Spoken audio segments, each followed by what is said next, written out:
guys, this is Matt with Olympus Reptiles, and one animal that doesn't get quite as much screen time as I'd like is our GTP. Now initially when we showed off our GTPs, we did pick up 2 of them.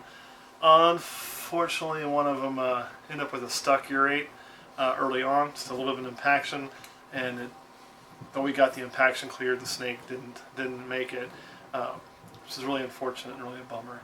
Now this is my first experience with GTPs. I've never kept them until I had those 2. The other one has been doing great, and we've put some pictures up and some things of it in the past, but we haven't done a video on it in a long time. So for you squeamish people, see I got my tongues in my hand, that means this will be a feed video, so let me know now. But we'll show you something here. Of course, oh, you gotta open, it looks really bad. It does, we're gonna open it in a minute. These guys like the humidity to spike and then drop, so we do spray this cage a lot. You can also see how wet the coconut base is, and again, this is Reptile Prime. I keep that pretty moist to help keep that up. But that raising and lowering, you can see it's already ready. Lately I've been trying to get it to eat for me off the tongue. We'll see if it'll do that this time. There you can really see its color. Just beautiful. It does like its mice more than anything.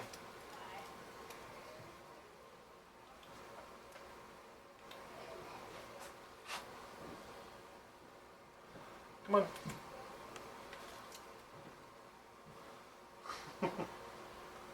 And if it won't eat off the tongue, that's a hit and miss proposition. I really won't force it to do so.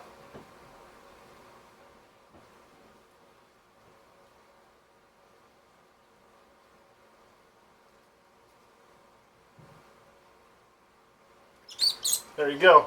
I love these guys. And again, the whole tongue feeding thing is, it makes it find prey easier. It also, I'm hoping to get used to my hand being in there a little bit better and maybe isn't quite so crazy because it is a Biak. One thing really cool, if you look right here, you can see there's blue coming into that snake. See that? Really beautiful. And you never know what you're going to get with these. He is sitting on his shed a little bit. I got most of it out, but he perches on it.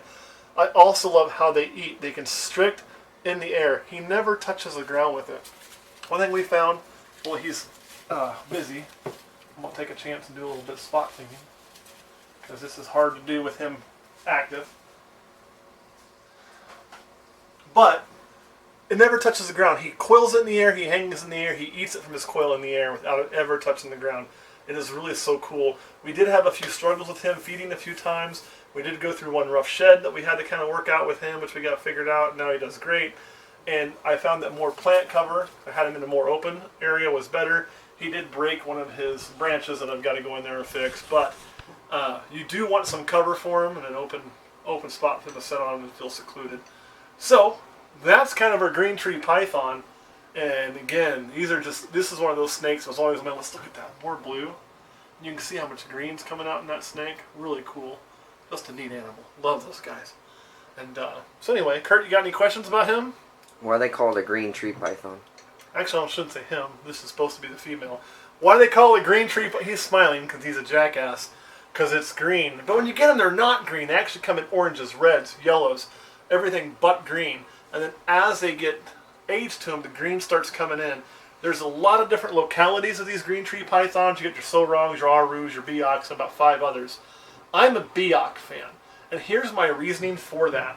When it comes to the Biaks, they are and you can keep focused on that, I don't need to be on that camera too much. When it comes to the Biaks, they are the largest of the green tree pythons. Not a whole lot larger than others, but they are larger than most. They also take the longest to transition color. So you get several years of watching these really cool colors and patterns come through as the snake grows, where your other ones will change to their adult colors a lot quicker. So getting to have this mottled, cool looking, crazy snake for a longer time was something that I really wanted and really looked forward to. And I just think they're gorgeous. Love this thing. Love it.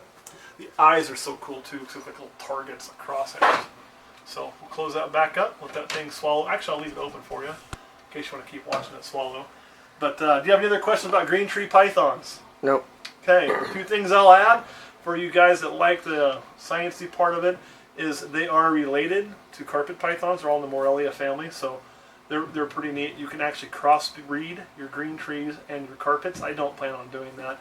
My goal is to actually breed green tree python someday. But for right now, I'm just enjoying keeping her. Then we'll buy an adult. We'll double check her sex make sure she is what we think she is, and then we'll buy an adult eventually that's the opposite sex. And the reason for that is green trees are notoriously hard to sex, especially as youngins.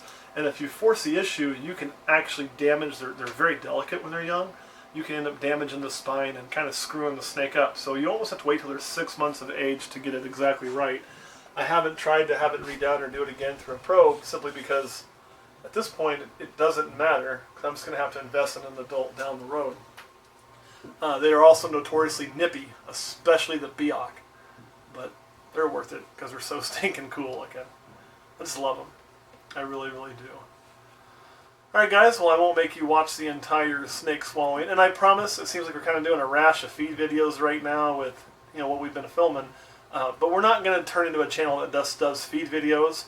Part of the issue is the days we thought of to film have kind of been days where we're feeding, so this has just kind of worked that way, but we are going to be more than just watch a snake constrict and eat. I think that's fun, but there's more to these animals than just that. Alright guys, I'll let this finish. You can watch as long as you want, but I'm going to go ahead and check out. And I will see you soon.